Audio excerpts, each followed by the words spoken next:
Critical Role is doubling down on the future of Dispatch. That's the idea. Before we dive into Critical Role's big plans for their superhero success story, why not take a second to hit those like and subscribe buttons to help us keep these videos coming? Even just hitting that like button really quickly really helps, and we really appreciate it. And then, let's talk some Dispatch. Dispatch has become a massive success for Ad Hoc Studios and Critical Role, and with the final episodes having just been released, fans are still raving over the game's amazing story and tough choices, and of course the amazing animation and voice acting.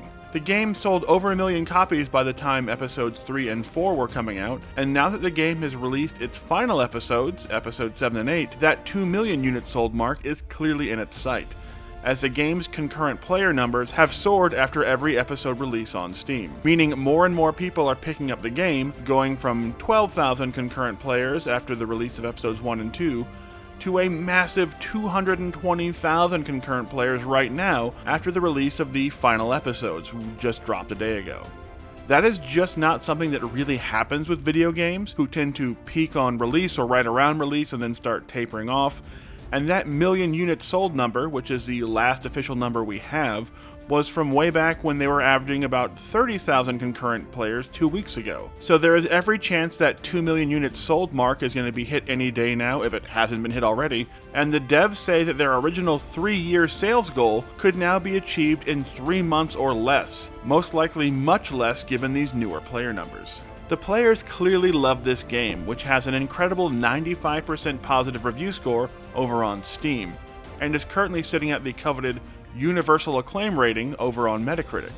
So it should come as no shock that the team at Critical Role and Ad Hoc Studios appear to be doubling down on more Dispatch content for the future. Not only has Aaron Paul, the voice of main character Mecha Man, told Variety when asked about a second season of Dispatch, quote, "Maybe, maybe not. With good storytelling there is always room. I think it could end perfectly here, but also, the door is definitely slightly ajar for sure for more, so we'll see." But now the head of Ad Hoc Studios himself, Nick Herman, told the Friends Per Second podcast that, quote, "We're going to have to at least think about a season 2. That was a question mark 3 weeks ago, so that's great. That's a cool problem to have." So it looks like Dispatch could become an even bigger part of Critical Role's future plans, as a second season of the game seems ever more likely.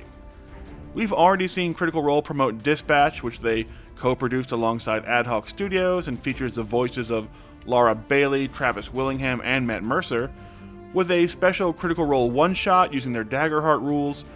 And previously, the Critical Role cast has revealed plans for an animated series to go along with the video game as well. And now that a potential second season of Dispatch is coming, and the game has become such a massive success in the past 3 weeks, those plans can really only be expanding. We'd already talked about a potential Daggerheart rules release for a Dispatch-based setting, but a second season of the video game gives them more storylines to explore that could then be spun off into even more seasons of the upcoming animated series as well. And we have to imagine that for Season 2 of Dispatch, the whole Critical Role cast is going to get involved in voicing some roles after seeing the huge success of the first game. So what do you think? Are you dying for more Dispatch games and animated series? Let us know down in the comments, and don't forget to hit those like and subscribe buttons.